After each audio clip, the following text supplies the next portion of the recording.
a lot of boxing coaches, real boxing coaches, are real men. Do you know what I mean? And because they do a lot more than just being a coach in the gym. You know, the jobs. It's a full-time job. It's not just go to the gym for a couple of hours a day. No, it's a real job. It's a real job. Father figure. Yeah, social worker. Everything. It's a real job. You know, do you know that? No, ask that, not just me, but you asked how many counsellor and the girl that's having trouble relationships. They're growing up. You got young kids who are growing up. You got young women who are growing up. They're all in boxing, and they need someone to talk to, and they don't want to talk to the inner circle as the mother, the father, the close friends. They want to talk to the boxing coach. They've stayed in my house. No doubt they've stayed in Pat's house. No doubt they've stayed in any other coach's house. You know what I mean? They've cried. I've been to court with them. I've been to the police station. You know, the list goes on. Not just me. Boxing coaches throughout. It's just like, they do a lot more than just getting in the gym. Honest. That's what I'm saying. You know that anyway. You get me? But like, it's just, you know, it's like everyone wants to be with you when you're up there. And when you start at the bottom, if you're with you then, you'll be with me all the way. I mean, because everyone's your mate at the top. All your sponsors come when you're at the top. Everyone believes in you when you're at the top. Everyone wants, you're this, you're that, and you're at the top. And you're at the bottom. Start at the bottom. Come with me when you're at the bottom. Like I said earlier on, you got all these superstars doing motivational speakers. What have they been to do? And how much are they getting for doing that? You understand? I don't need no money. Pat told me I could walk in and spy your parade. Just do it. That's what's Alison. Okay, I'm good, man. Good. All right. Wayne, the real one. We're still I'm rolling. ruining the parade. Well, I ruined your sleep. I know. Now I was up-ish. My bits have dropped. Do you know what we're going to do in the future? We're just going to have like a guest in there. Well, that's all. Just come say hello. Sweet, bro. Go on. Come on. Leave your brother safe. See you in a bit. I'll come and wake you. Flash on there. There's a flash on there, you know. Everyone says he's my dad. I've said that before, innit? It's on there now, it's recording. What about the palm? Well, a time I would have said that, be alright, you know. I just want to say, you know, that is something that is really personal to yourself. That experience, you know, you've been through some really tough times, but it's commendable that you've got through it and you're here and you're paying it forward with your fighters, trying to build that mindset that you've had to have through no choice at all. You've had to deal with that. You've had to still move on, and you're trying to pass that mindset onto your fighters. And obviously you've linked up with Pat. You two seem to work really well together. I see that there's good common ground. And through adversity, you know, you two have built that really strong bond. I know that you're always in the corners together. I've seen you in the corners for obviously Zelfa and Lyndon. But how did you first meet Pat? Do you know what? As I go back years now, like earlier I said, Sugar Gibalero was sparring Pat. And our coach at the time, Greg Evans, he took me up there. And he said, you might be able to get some rounds in here. Do you know what I mean? Thank fucking never. But anyway, I was too late. So Sugar sparred Pat. And obviously I knew Pat through the boxing and whatnot. And what I'd done after me injury, when I got, obviously I was back. I used to go, I'd go to all the boxing fights, all the big fights. So I went at every big fight because I started living, because I knew what you could die so I just went to every big fight. So it was the Atlantic City Wayne McCulloch fighting Nazim fight. Who was it?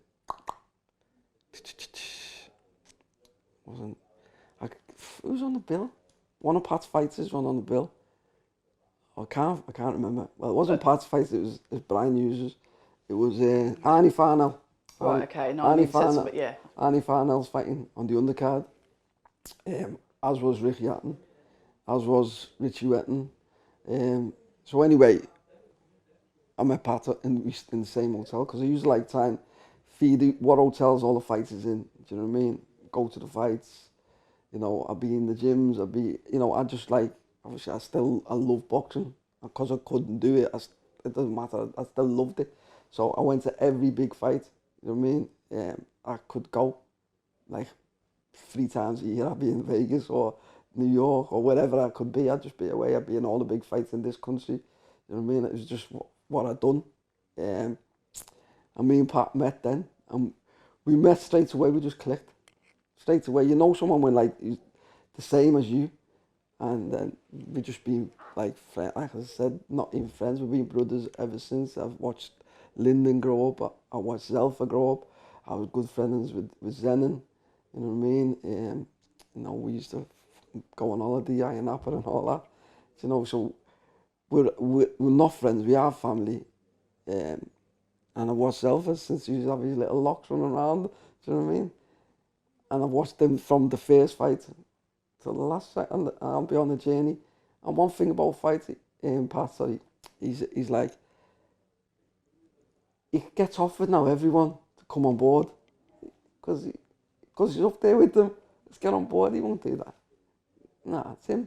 You just see in the corner, just me and him, And as people come, good people team. gone, people come. And it's not like with the team and the way we run the corner, it's perfect.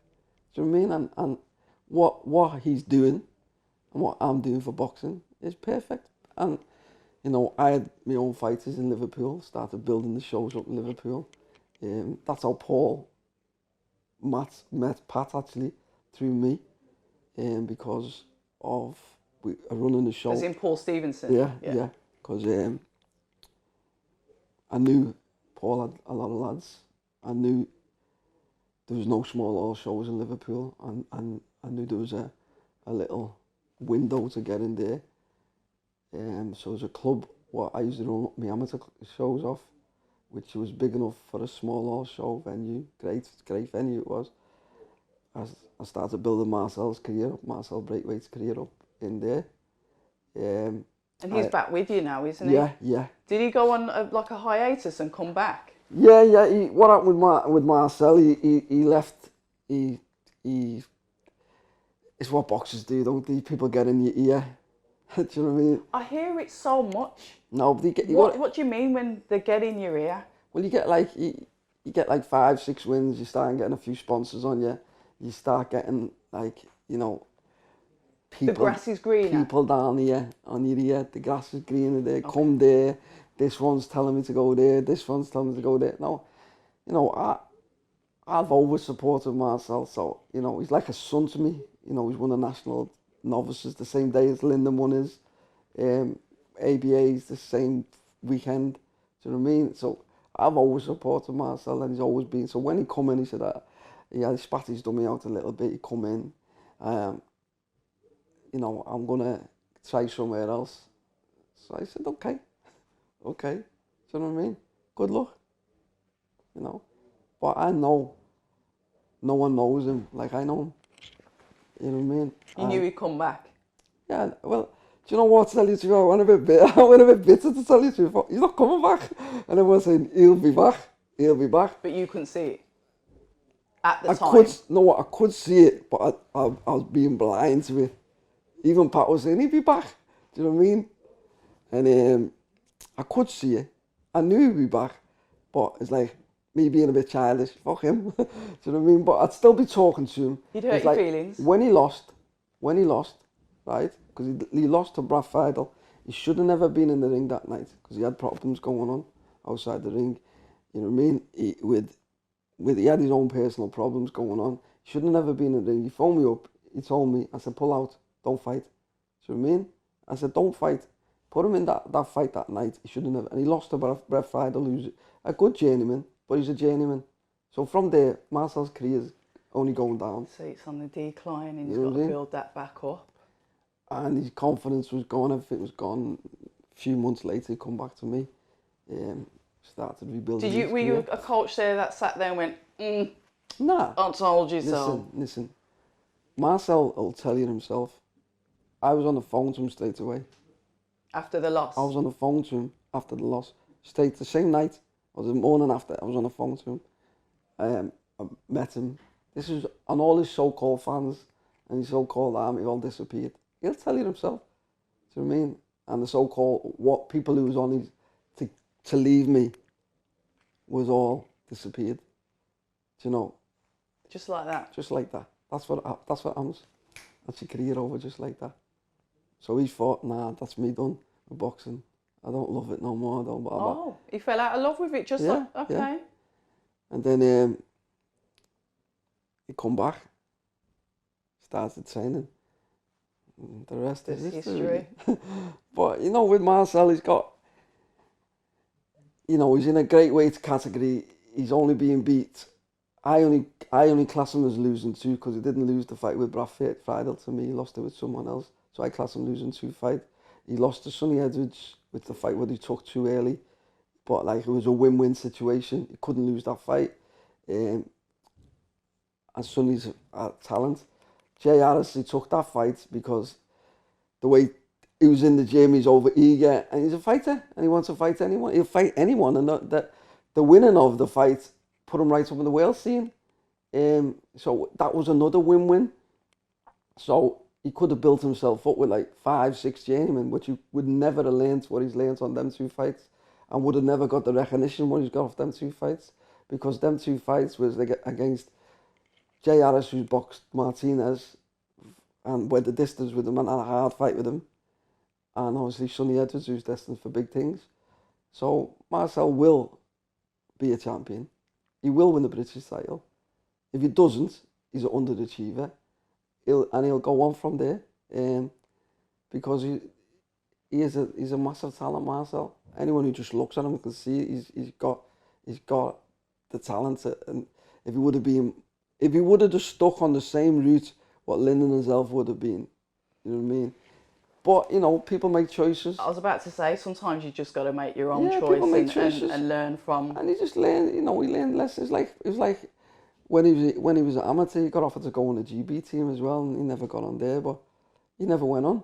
Do you know what I mean? Because he didn't want to do the weight what he told him to do. So another prospect for the Olympics as well. Well, yeah. So he didn't want to do that, and he knows he made all them mistakes. So now he's in the gym. He's ready to rock. Marcel, as I just said, his destiny's in his own hands. Do you know what I mean? And you know, I've got 2 girls in the gym, and I'm really excited about the girls I've got. Yeah, one of the girls, I saw you training. I was watching one of your videos. Mm-hmm. I like to look at the training tactics that you do. Obviously, you had your body suit on, and there was a hoop. Mm-hmm. And obviously, you would teach how to obviously roll the shots, touch the body, pivot out to the side, and then hit like with the body shots. Talk to us a little bit about that hoop technique. You're laughing. No, because I do watch it. No. You know what it is, right? A lot of people like. I just get on the pads and think, oh yeah, I'm a superstar pad. I'm a pad man. I'm a superstar. It was like there's a defense tactic to it, but I just want you to walk us. There's a method to the hula hoop. Is the same range as it's the right size hula hoop. It's the same range, so it's a range shot ender. It was finding the range on the back foot. So it's finding the range on the back foot, and she's pivoting off it. Yes, she was. So she's pivoting off it on the right side, and then she's pivoting off on the left side. Also, she's throwing shots when she's pivoting off. So, you know, she just does drills like that. They all do drills like that. It's not the only drill they do, but there's a lot of drills. That one caught my eye though, so I had to ask about it. There's stuff what I do in the gym, what I don't like anyone to see, because I've educated myself by going to a lot of gyms all over the world. And I've studied a lot of trainers, coaches, teachers. You know, I go to Gleason's gym every year, and there's the amount of history and the knowledge in that gym, what you see from like an 18-year-old coach just sitting on a chair, do this, do that, is amazing. And you're learning all the time. Learn. And I love to learn.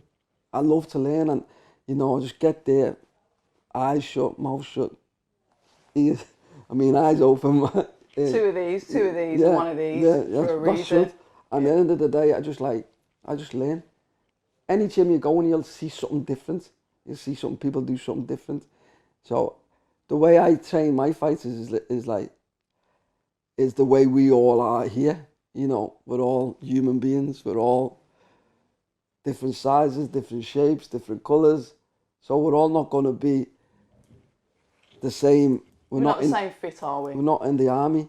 So I like to train my fighters to be themselves and bring the best out in themselves and be, whether you're flashy style, so make that the best you can be. Whether you're a little aggressive, make that the best you can be. Do you know what I mean? Be the best what you can be. It's like, you want to have your hands down, that's fine. You got the reaction time, that's fine with me. Do with what you're comfortable with. But you got to do what you're comfortable with, there you go. And if you're uncomfortable and someone's teaching, get your hands up and do this and that, it doesn't work. You know what I mean? Because you can't. It's styles, isn't it? Styles makes fights. It's styles. And, you know, once you get that foundation right, and then you develop into your own fighter, you grow into your own fighter. Don't get me wrong, the kids who come in the gym, they always feet first, feet drills, before they even touch your bag. Feet are important though. Your feet are the best. Feet can save you. Footwear is the key. Yeah. Footwear, and then they'll go on the bag. A couple of weeks later, they'll get bored of it in fresh air. It's drills though, isn't it? Drills pay the bills. Drills. I was saying earlier on, I was watching Mayweather a few years ago, and he was working on a backhand for 2 hours. 2 hours on one shot. And he had 3 coaches around the bag. 2 hours on one shot. This is Floyd Mayweather, this. Do you know what I mean? To the blind eye, it looked perfect. But people who know and can see, he's got that boxing knowledge. You know what I mean? So I like traveling to different gyms. I love picking up different things. I love just like importing it in the gym. Do you know what I mean? Because it just mixes it up a little bit, you know what I mean, as well. So yeah, that's the type I am. So we was talking about the fighters that you've got, and I interrupted when you brought in the ladies. Tell us about the fighters that you've got in your gym, and I know that, you know, Pat's hoping to start the small hall shows once we're out of lockdown. So tell us what fighters we can expect to see on the Black Flash promotions from your gym, from the Golden Gloves boxing gym. Well, basically now, as I say, I'm all about the next generation, because I've got some super talented kids from like 17, 16. So providing they all keep that mindset, what I'm installing in them, you know, I know I'm going to lose a few of them, you know, it's life, isn't it? It's life. Life gets in the way. I know that, but the way I'm installing into them and they keep at it, I've got some superstars there. And and it's a big shout that, but I've got some superstars there. The likes of, right now I've got like Becky, I've got 2 girls, Becky and Jade, and I've seen them work. The 2 of them are 2 completely different fighters, 2 completely miles apart, but the 2 of them are brilliant. And female boxing is massive, isn't it? Yeah. So and they're the same weight, aren't they? Yeah, yeah. So they've got a future. They're massive future, especially with the way girl boxing is nowadays, and the way like the opportunities will open the doors for them. I've got a few other. I've got another lad called Salah. He's a massive ticket seller. This kid. He's always been pro orientated. Is that the one that's just had a family and come back? Yeah. Yes. He's always been pro orientated. When that kid must have lost 10 fights on a row because of the way he styled, but he couldn't touch him. But it's like the way the judge is not looking for the way, you know what I mean? But he's always, I said, listen, forget about the amateur, you're just learning your trade here. This is your apprenticeship. You're going to be a pro. You're going to be a champion. Just don't worry about these losses. Do you know what I mean? No, he never lost all. He got some wins, but predominantly he lost more than he won. But he won't do that when he turns pro. Do you know what I mean?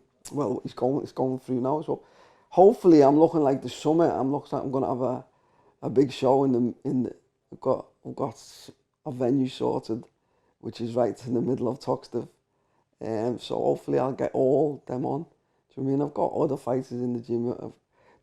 One of the other coaches is dealing with. I've got lads who are going on the road. You know, but I don't deal with that side. But it's just good for the gym. I've got, you know, people come, they go, show me the dedication. I'll put some time into it. But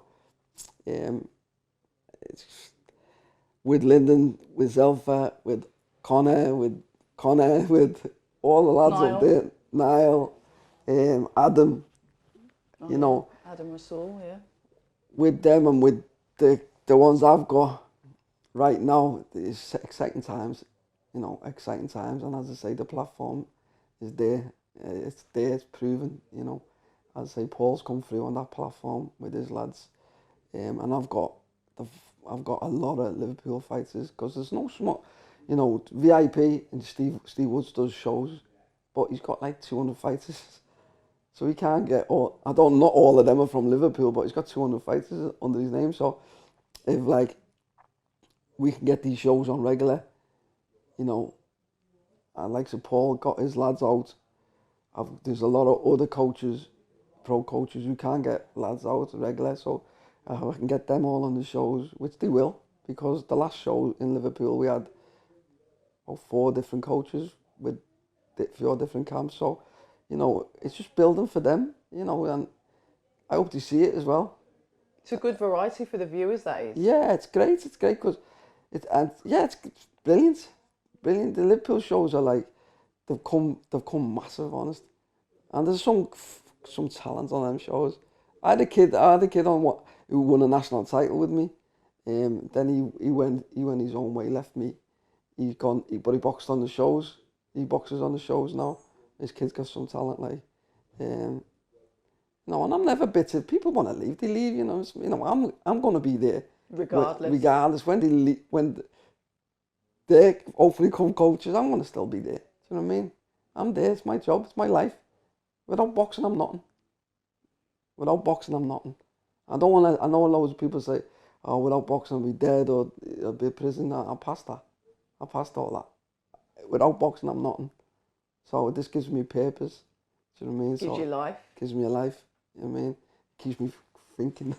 Keeps everything going. You get me? But that goes to show just the way that you're able to balance, like managing your gym in Toxteth, and then being with Pat and doing his shows, like I said, coaching, in the corner, doing the corner work with his fighters. I was going to ask you about that, but I think everything that you've told me, I understand why you can do that. Because you're just a goal-getter. You're just somebody that you'll do everything that you can because you know you can do it, because you've defeated a lot of odds anyway. Yeah. So time management is not really going to be a problem for you, because you're somebody that wants to be actively involved, because you care about the sport, you care about the fighters, you've got a winner's mindset yourself. And that shows with the passion, you know, the way that you've spoken about your gym, the way that you've spoken about boxing, the way that you've spoken about Pat, the shows, everything is just, it's there for all to see. You see with the Golden Gloves gym has been going since 1947. Yeah, it's a prestige gym. Now, about 8 years ago, the gym fell to pieces. Everyone left. You know, people weren't near. Coaches couldn't come in. You know, they have families. They can't get into jobs. So it just ended up being me with like the bills, me with the fighters, and it was getting like, it's just like, why am I here? You know, and at this time I'm going up to Manchester 2 days a week.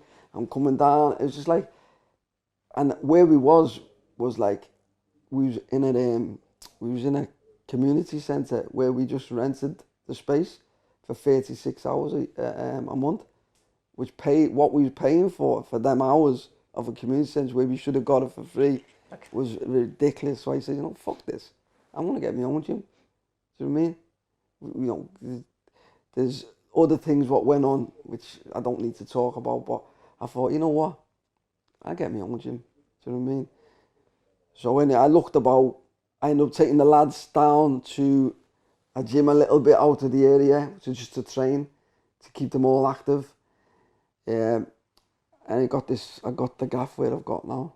And when we listen, so when I got in this place, as soon as I walked up the stairs like a Rocky gym, I just looked at it and thought, yeah, I'm having this gaff. It's right on the bound. It's on the boundary like Liverpool 8, Liverpool 17, Liverpool 1. So it's on the boundary of everything, but it's on the corner of Toxteth. Toxteth finishes when the road's over. Do you know what I mean? So I thought, ideal location, proper old school up the stairs, but it needs proper dough spending on it because it's derelict. Do you know what I mean? You got big rats, you got pigeons because then the windows, the roof's got holes in. Listen, and the time and effort, you know, and not just me, you know, my brother helped me a lot.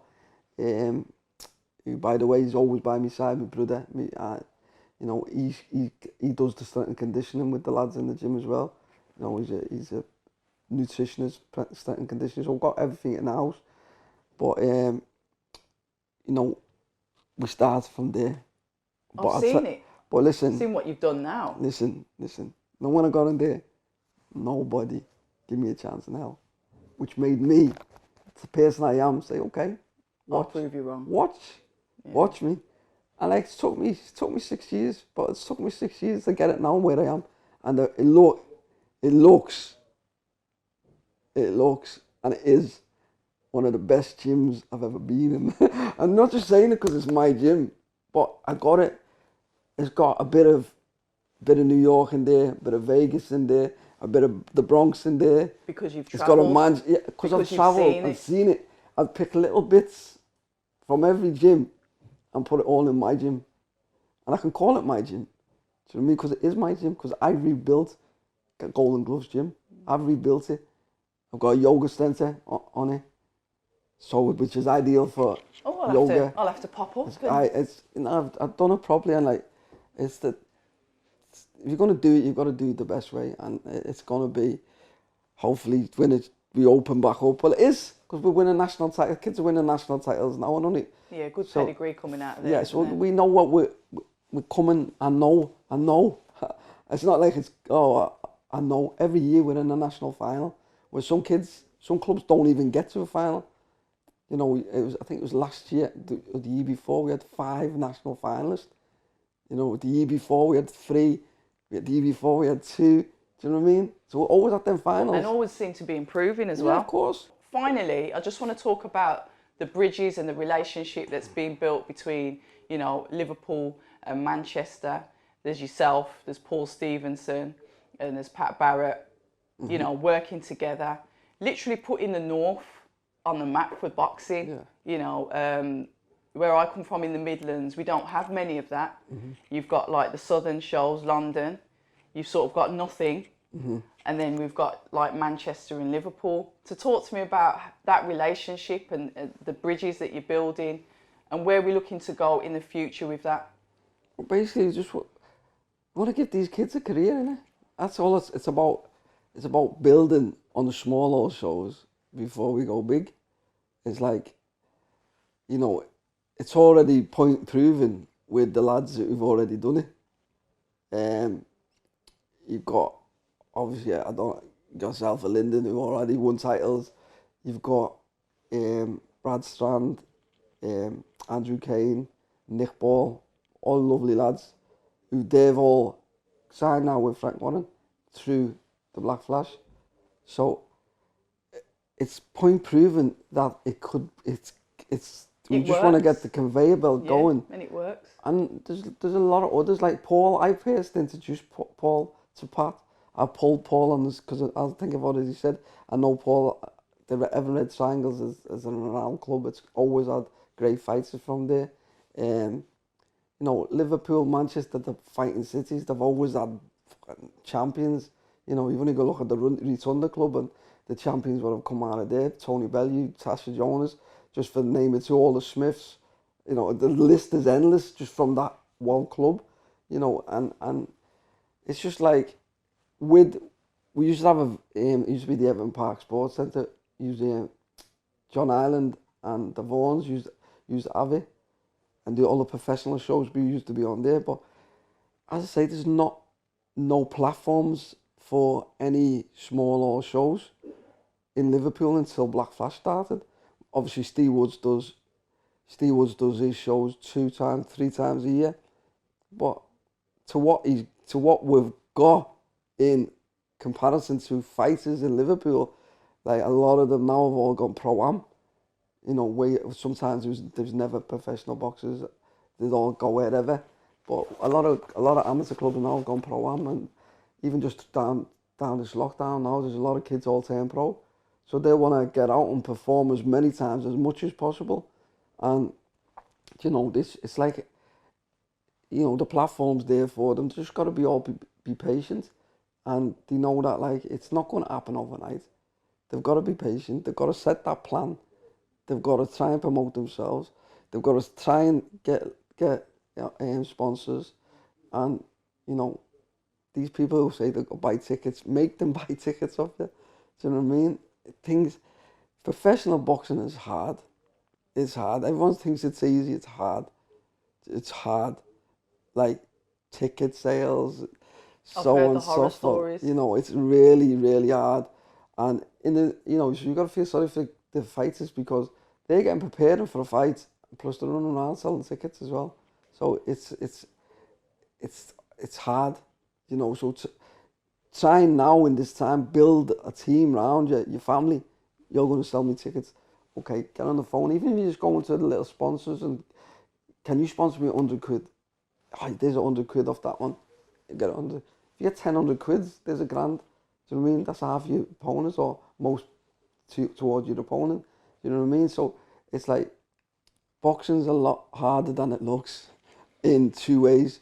As for the fighting way and the run around, selling tickets, getting as well, you're training. So it is a hard sport. Spinning plates. It is, but you know, you've just got to be patient. It's like anything you do, you know, if you're going to go to uni, you're going to... Takes years. Takes years. You know what I mean? You want to be a doctor, it's not going to happen in 5 minutes. You want to be a solicitor, you want to be a champion, you've got to start start at some point and then build yourself up to being a champion. And then when you get up there, then it's harder. Because what comes with all that then is all the hate. It's one bad performance and all the hate comes from people who... A lot of people want to see you lose. You know that anyway. Yeah. A lot of people don't want to see you win. They make out they want to see you win. They want to see you lose. You know what I mean? And you see me, I can't get no realer than me. I'm real.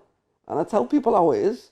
And that's why I keep me circle very small. Do you know what I mean? Totally agree. And I don't really have to say anything else, do I really?